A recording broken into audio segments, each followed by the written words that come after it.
Hey guys, thank you for joining us for our House of the Dragon Season 2, Episode 2 review, in which this episode is called Rhaenyra the Cruel, especially considering how things go down in this episode. Now, first off, I want to say, excellent episode length.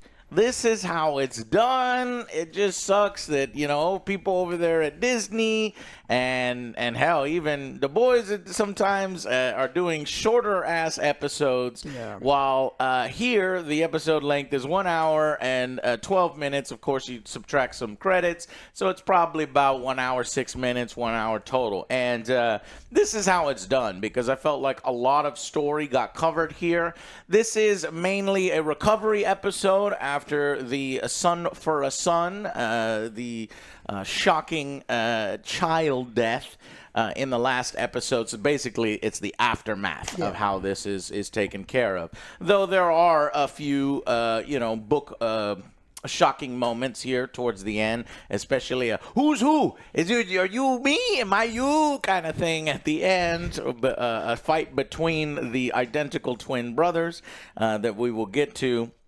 But ultimately, it's how does Team Green kind of take the death of Aegon's son, an heir, to, how do they take it? Because essentially, not very well. Daemon basically got into the castle, infiltrated, where they're supposed to be safe, where they're supposed to be powerful, and they lose a son. And it's Otto Hightower who jumps to the defense and has a plan. It's like, yes, it's a tragedy that he died, but we must not act rationally. We must capitalize off this. If he's going to die, at least let's get something out of it, so to speak.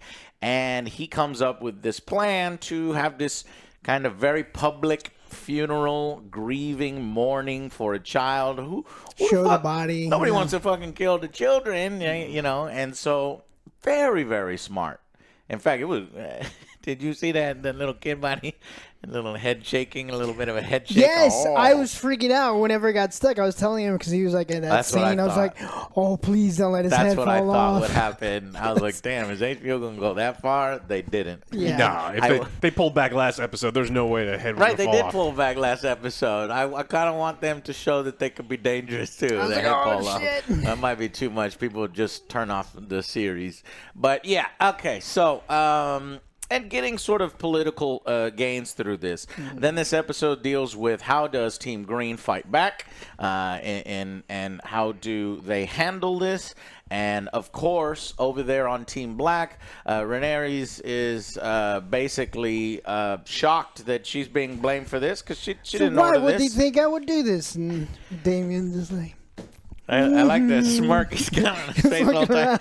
And then the very slow looking up towards. It's like, God damn it. And Damon. So we have a big argument, big coming to a head here that, I can't trust you. Your brother couldn't trust you, and this. There's a sexual tension there, wasn't there? Some I don't know. I don't know, Joe. Are you picking up on that? But basically, Rhaenyra's she's powerful partly because Damien is in her camp. But this big argument leads to him basically taking his dragon and going home. Or in this case, going to Harrenhal and potentially making up for his mistake. He keeps saying it was a mistake. I didn't do it. I like how the show keeps that ambiguous. He was pretty clear.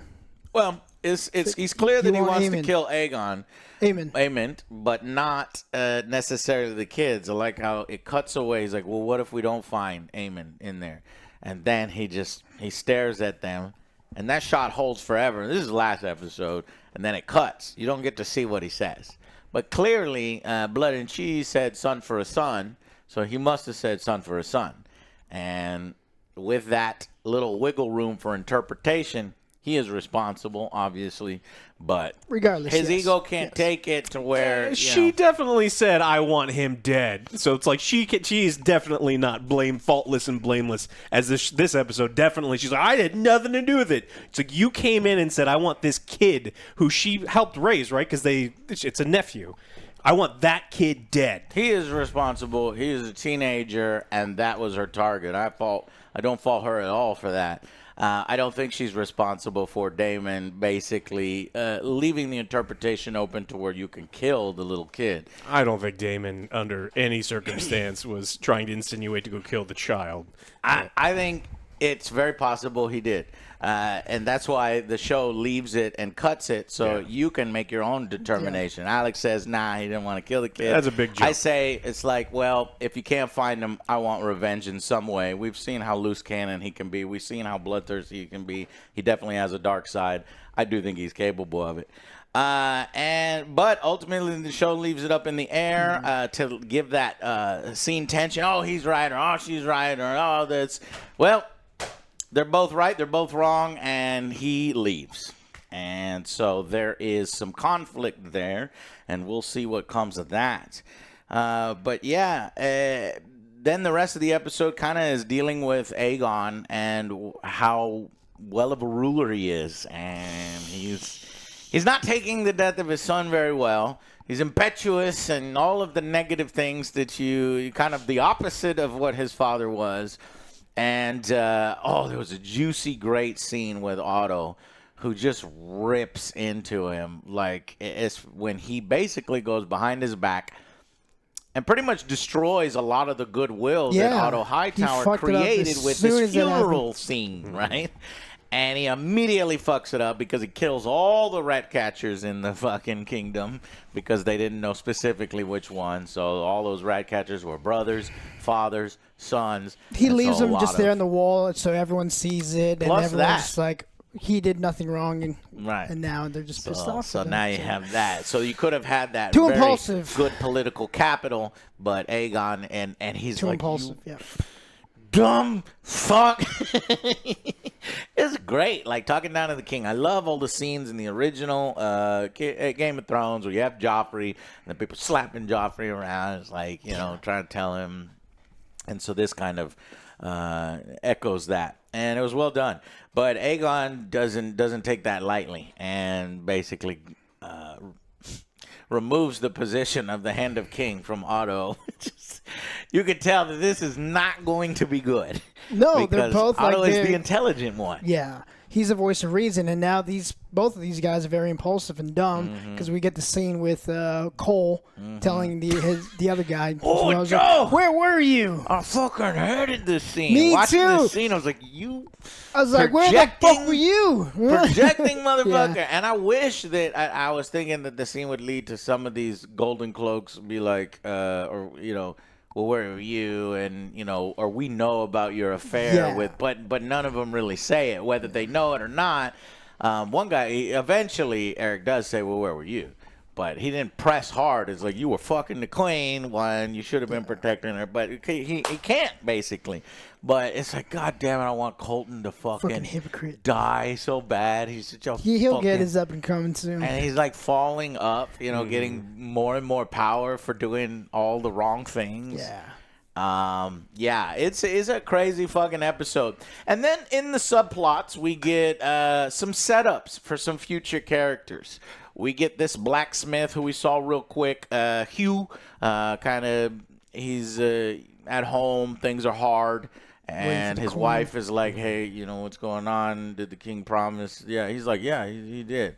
When is it happening? And he goes, because he doesn't know when it's happening. His son just died, so I don't think we're in the priority anymore. So, that's right, Joe. Yeah. You're setting up a war with dragons. Scorpions are like...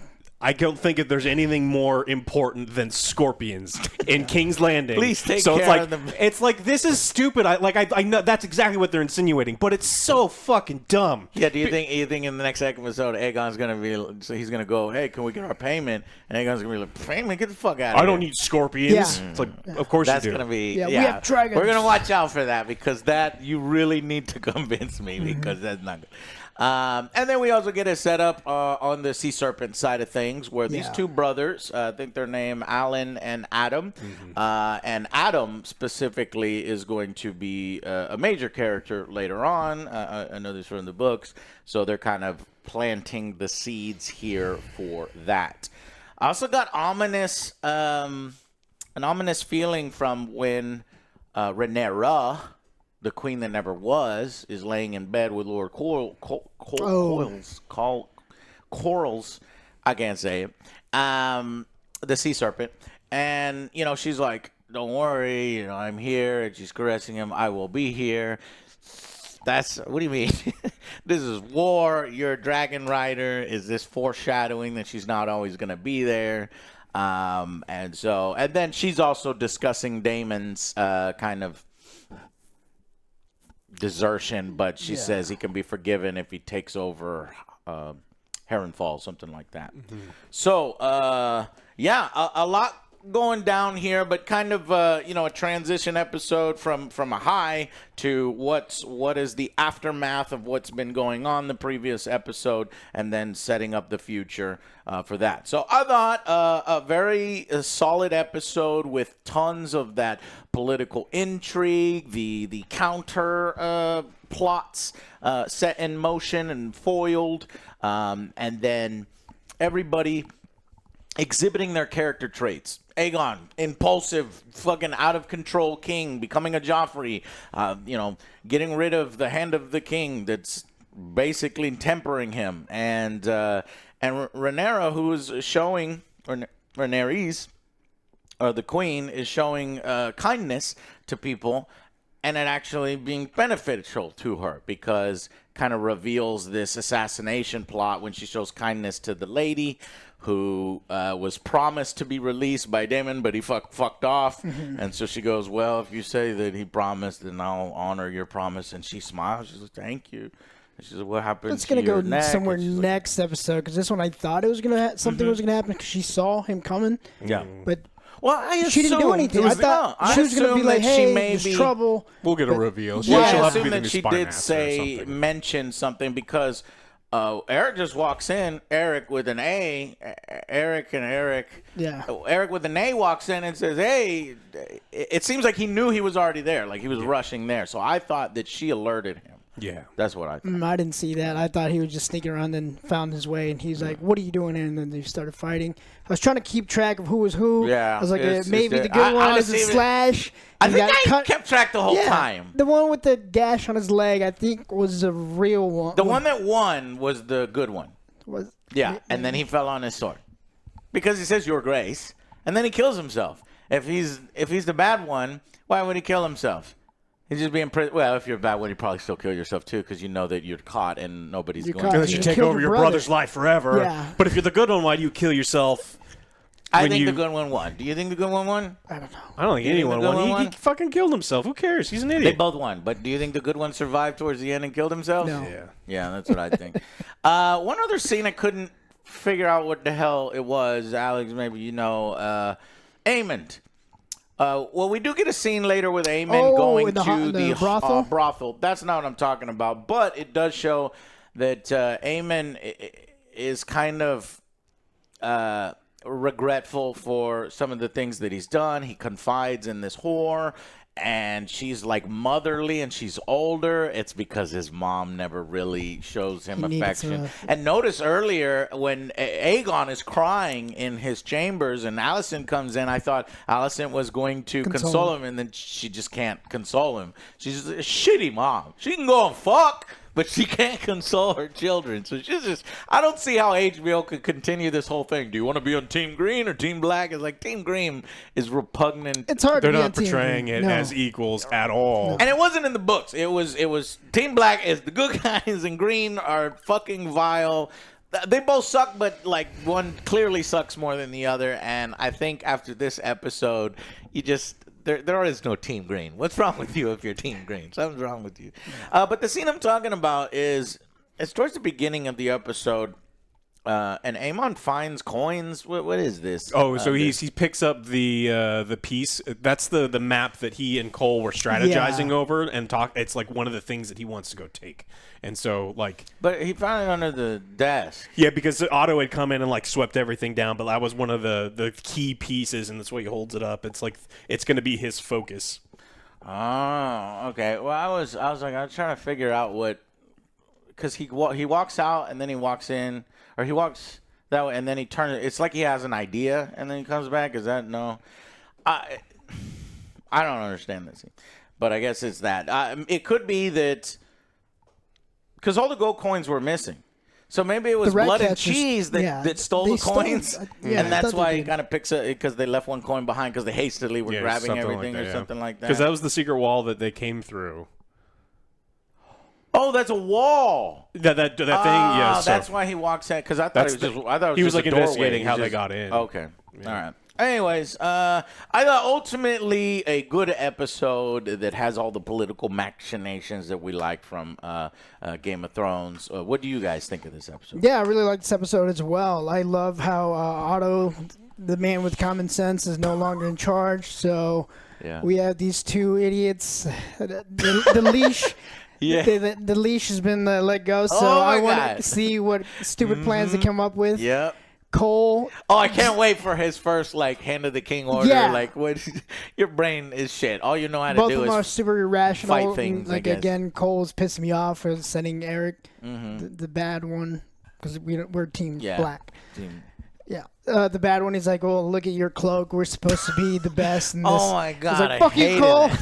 He died because of you. Supposed to be a symbol of purity. It's like, bro. You fucking soiled your fucking cape long time ago. Then Aegon, complete 180 all of a sudden. Well, not 180. He's like, all right, we're going to do this, and then I'm going to undo everything we just did for my son, which fucked it up. Another episode, another good part was the twins fighting. I was like in suspense. I was like, is this the real one? It kind of kept me guessing. I was like, no, I'm going to keep track. I was trying to, I kind of lost it a little bit. But when I saw who won, and then he said, "Your Grace," and then and it's actually the Queen recognizes, the correct one. So, but then he kills himself. Yeah, I don't know if it was guilt because it was guilt because he killed his brother. Yeah, in the either one. Yeah, but great stuff. I like this episode as well. Okay, I thought it was pretty good. I think I liked it less than you guys do. I have a hard time liking anybody in this episode at all. I think everyone sucks. And so I don't necessarily love TV or series where everyone sucks. And so it's like, because Game of Thrones, did everybody suck? No, not really. Not always. Yes, but people can in the good way. Damon sucks, right? Yeah. But I love Damon. But I recognize he's a shitty person, but there's someone you can be like, all right, you suck and you're kind of evil, but I can kind of root everybody for you. making bad decisions. So this is over and over. Yeah, and so I'm not into everyone being stupid. And so if Otto Hightower is the best character that I'm rooting for in an episode, you're doing something wrong, right? He's not supposed to be the. You're not supposed to like Otto Hightower. He's a shitty green, right? Yeah, but I like him. I like his actor. I like his actor. Put in a great performance. But, his traits. I like his traits. He's very intelligent. Yeah, this is the first time where he's done something, I think, well, for this season for sure, where I feel he's done anything smart. But even then, he comes in and he's like, you killed these rat catchers. Not a single fucking person in the Vale, not one, will care that you killed 9 rat catchers. Not one. They didn't undo everything. Him killing 9 dudes doesn't undo all of the goodwill. The point of everything was to make sure that all of the lords and the bannermen, the people of King's Landing don't necessarily matter to their plan anywhere near as much because those people aren't carrying swords in the war. So it's I don't know. I just feel like the writing isn't where that I want it to be. I don't like rooting for all of these people that just make blunder after blunder. So you're absolutely right. But it actually plays into the story. And you'll see as it unfolds that the lords don't give a shit about that, but the people do. And the people are going to be becoming more and more of an issue. So him doing that does kind of undo. Yeah, I think also Alicent is probably going to be a bigger voice because now she can kind of control Cole. He is. Oh yeah, he is. At the very end, she tries to slap him a bunch. The kid is waiting for her in her bedchamber. I'm like, bitch, you just did all this huffing and puffing over how all this, but clearly he was responsible for not being on watch. And because y'all were fucking, so and then you just go right back to the fucking. It's like, fuck you, man. So maybe she'll get more input. Yeah, But I don't want her to have more input. I know, but she's never done. It's like what they did at the end of Game of Thrones, where Sansa's the most brilliant person. It's like, when Sansa's a fucking idiot. Alicent's way too fucking young. I agree with that. It's Sansa like is I don't know, kind of falls into her lap a lot. Yeah, and so it's like they're like, we're Other than the time that Littlefinger was training her, but we didn't really get to feel a lot of that. Yeah, it just feels like they're like, hey, they're propping her up as important. It's like, I've never felt once that Alicent was important to anything in House Green other than her securing the position as, tying the families together. Otto was the kind of one pulling the strings. Yeah. So it's like, oh, daughter, you're gonna secure her legacy. It's like, I don't trust her to do shit. Mm-hmm. Yeah, so there's a growing concern and fear that I have, because I'm trying to figure out, knowing the book and what happens, how many seasons they need, number one, and number two, whether the audience can handle it. Because Alex is touching on what I think maybe even the greater audience is going to feel eventually. If not now, then in 1 season from now or 2 seasons from now. This shit is depressing. This shit is filled with losses and betrayals, and nobody wins, and in the end kind of thing. And Ken is watching a depressing series because, I don't know, I guess I read in comments somewhere, it's like, maybe viewership is dropping off because it's not. Like, the story itself is just hard to swallow, and it's going to get harder and harder. If people are wavering now, I'm wondering if HBO has the guts and the will to continue to pay a lot of money to complete the Dance of Dragons. And I hope they do, because I think you need a conclusion. Come on, it's an interesting story. We're supposed to get a bunch of cool battles, a bunch of dragon fights, but people die and people make really stupid decisions. And I don't say that. So I am still in Alex's camp, where it's like, I don't want to see stupid decisions. I want to see decisions that it's like, oh man, there was nothing we can do about it. Where it's like, this guy betrays us because something was building, and then finally he decides, fuck you. You know what I mean? That's okay. That's not a stupid decision where, oh, I didn't see that coming. I should have seen it coming, that. It's like, it's really the way you depict it, right? Yeah, it absolutely can be done. I think even if it's depressing, I think if they find a way to get people to rally, even if they're imperfect characters or even evil characters, the audience will like certain ones. Last season, again, Daemon's not a good guy, and everyone immediately went like, that guy's cool. He's carried the show. Yeah, he carried the show, and like, Daemon in this episode was not really present, and he just kind of didn't really do anything. And so if we're going to get more of this episode, I'm definitely in the camp that they're going to have trouble in a couple seasons, because I don't want to watch dumb people fail because they made dumb decisions. Based on where the story goes, they're going to have problems in future seasons, especially if you like certain characters. Didn't you say? I like Aemon, but then I don't know what was going on in that little brothel. Yeah. Well, if you like Aemon, then we're good, because Aemon is the focus. Is going to continue to be focused. Yeah, but you said that, didn't you read somewhere that like Daemon is kind of sidelined this whole season? Yeah, that was one of the reviewers that saw up to episode 4 was like, I'm worried that Daemon is kind of sidelined in the season. Well, I'm like, yeah, but that's kind of what's happening right now in the story. He does have more later, but right now they get pissed. He says, fuck this, and he leaves.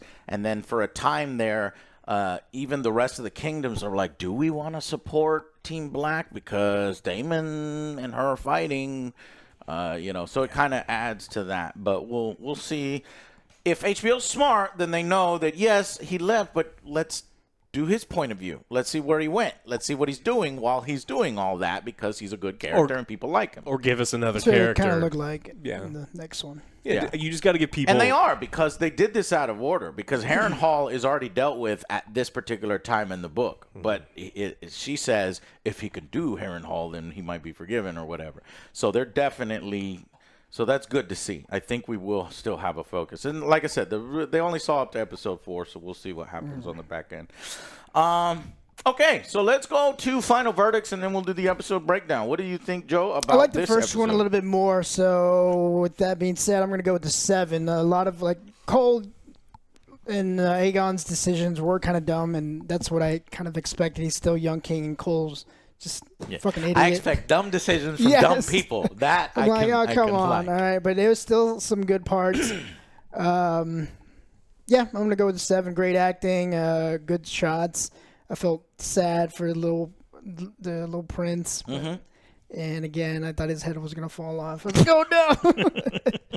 That would have been pretty far. It was too much, but it was 7. One thing we haven't really seen is they've been hiding the younger sons, because there's an even younger son on her side, and there's an even younger son on the Team Black side. And we don't really see much. We actually get a mention of the son that's younger on Team Green. He's been. They mention. I think his name is Daron,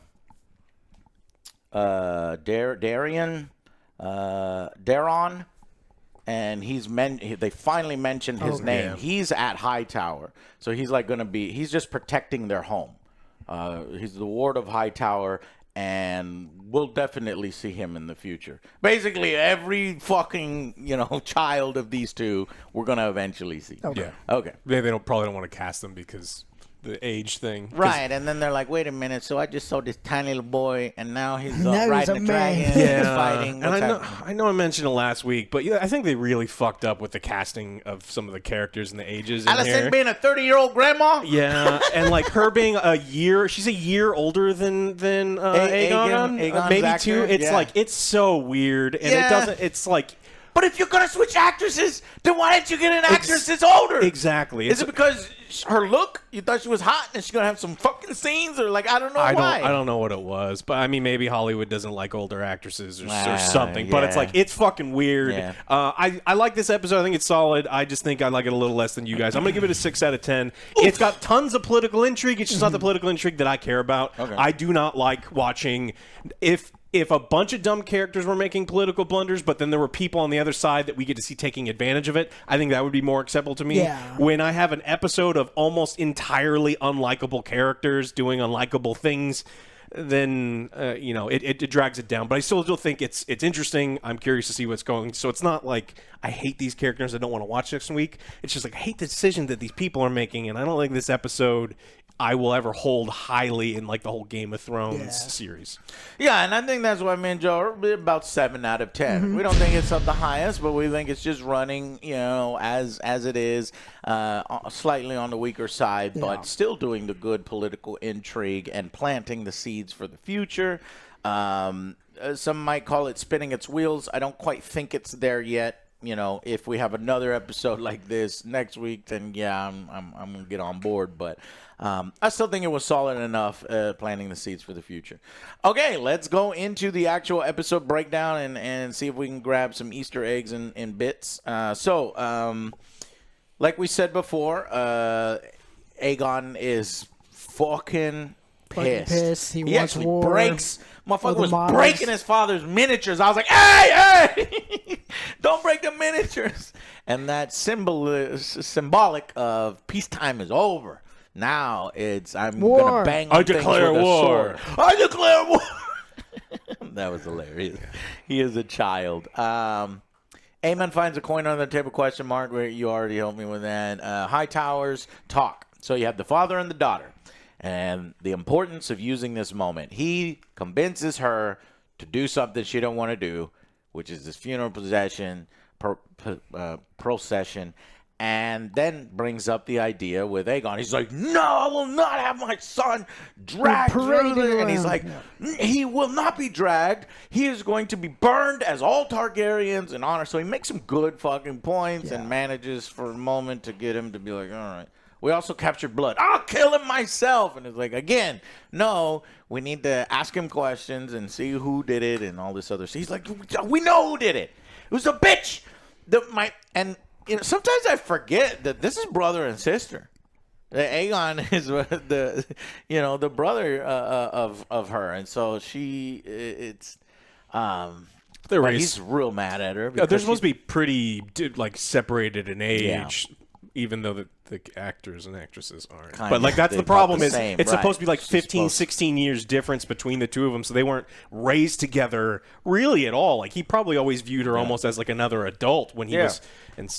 But here they are almost on the same level, so it's a little weird. Yeah. So then we get to Helena, and Helena does not want it. Is it Helena or Helena? Helena is what it is. Helena.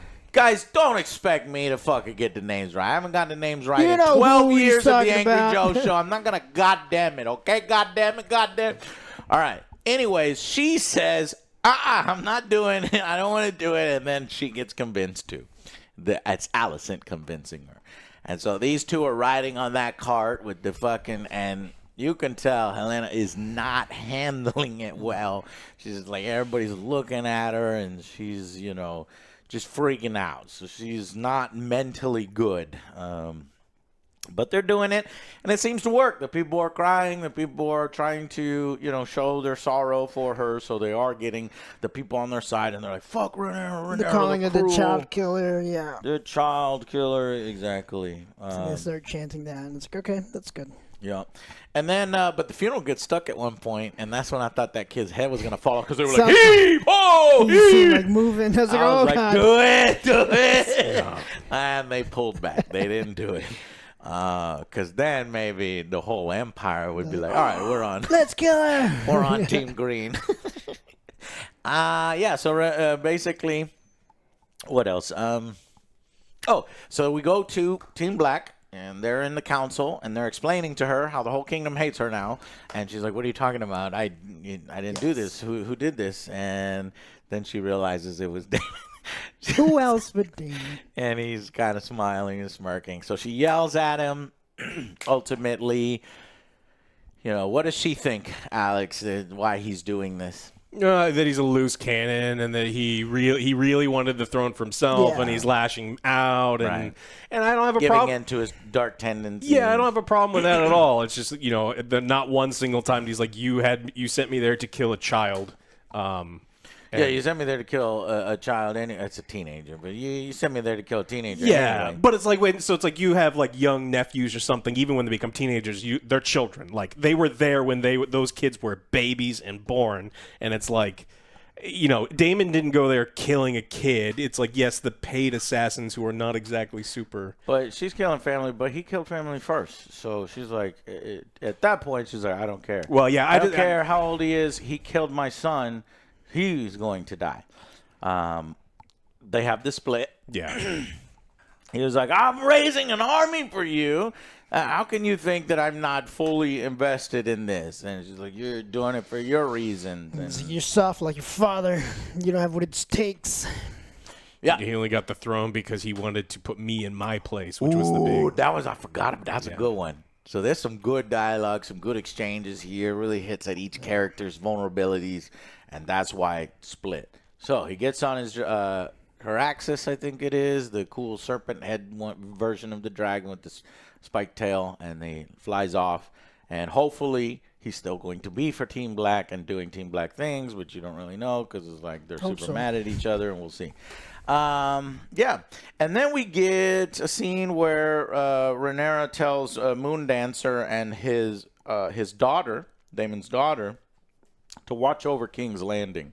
It was kind of a quick thing, and I was wondering why even bothering with this, but she does factor in more later on in the war, so I guess they're kind of getting you used to seeing her more. In fact, she's firing a crossbow or some bullshit in a previous scene. So just trying to get in used. Yeah, she's a good shot. And she's got her own dragon.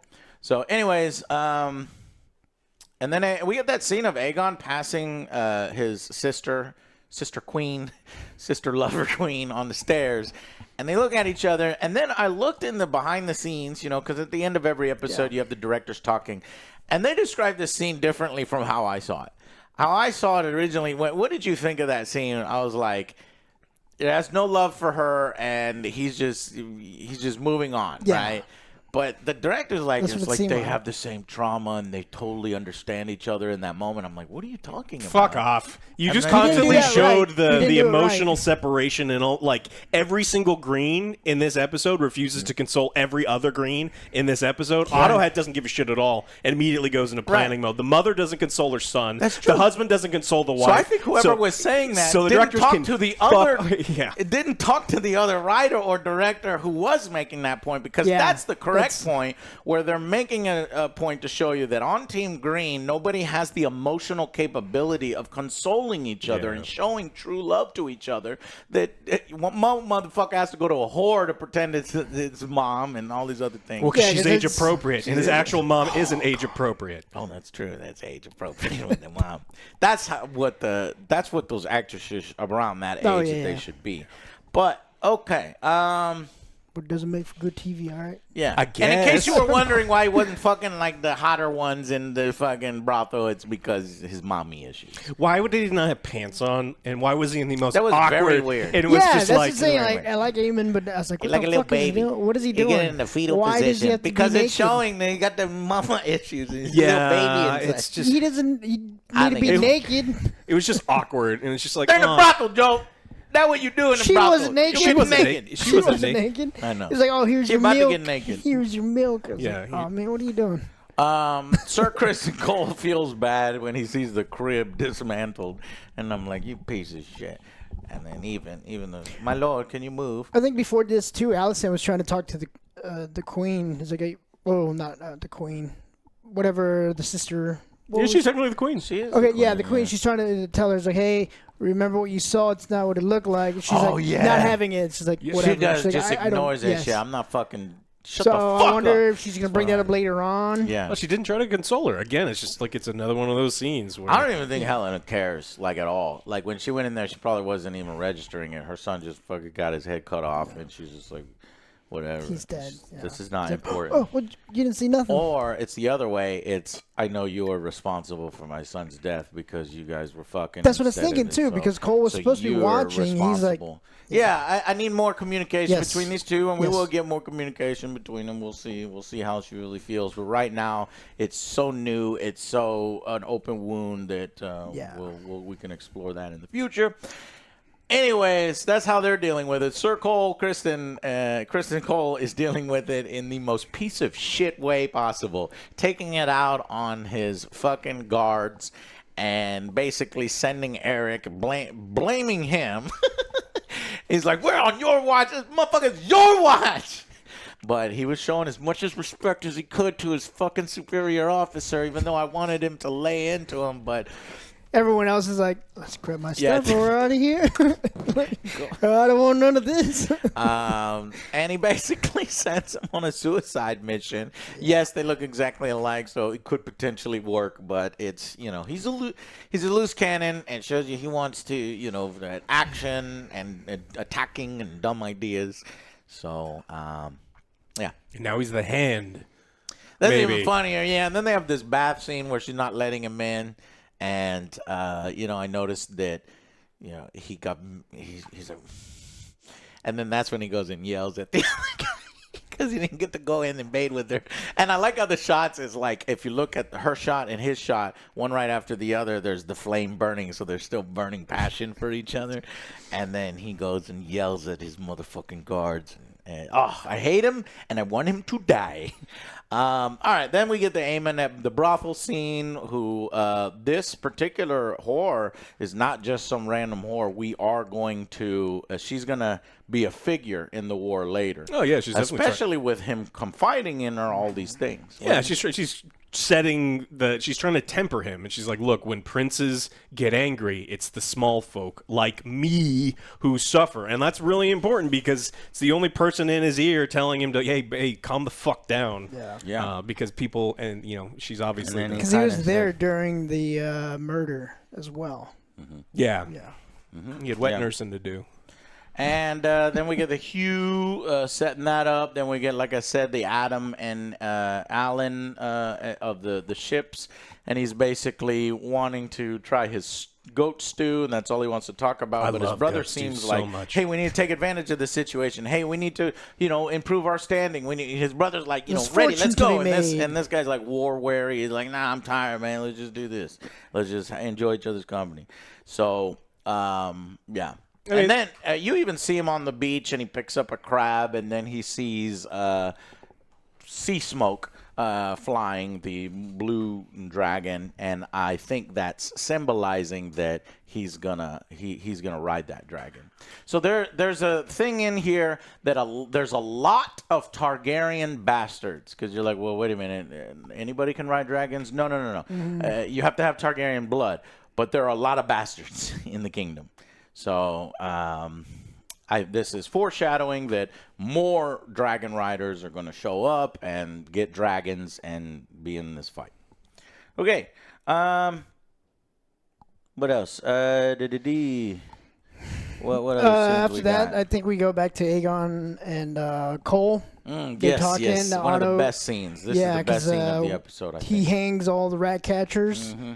So Otto goes in like pissed off, trying to figure out what the fuck happened. Right. He's like, why did you do that? You just undid everything. It's like something needed to be done. Mm-hmm. So I took action. He's like, those are innocent people. It's like, maybe one of them isn't. Yeah. I was like, damn. He wants blood. He just fucking lays into him. Then he tries to walk out, and he's like, ah. Colt's taking action too. He sent Eric to go kill Eric. Remove your pin. Hey, remove your fucking pen. So he removes it and throws it at Cole's feet. I like that. And now Cole is the hand of the king, and he's in the king's ear constantly. And it was, this was spurred on by not only the master of secrets who's whispering in his ear, hey, that's your father's hand of the king. You don't need that guy telling you what to do. But also just because he's a fucking petulant child. He's like, I want war. I want revenge. I don't want staying my hand and patience and none of this shit. Yeah. So the father goes to talk to his daughter, says, I can't stay here no more. I just lost my job. I'm not going to walk around the halls, though, disgraced.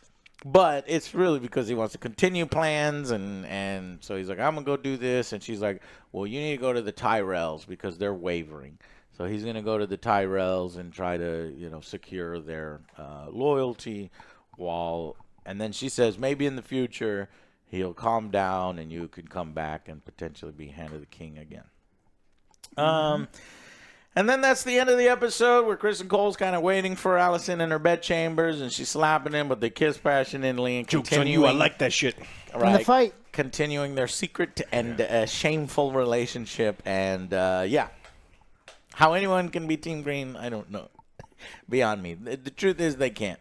But, yeah, some of the best stuff, Otto yelling at Aegon and all the subtle things like Allison unable to console her feelings or console her sons, while on the other side, the Queen and Team Black can console her sons, so showing them love. But she's the one losing all of her sons.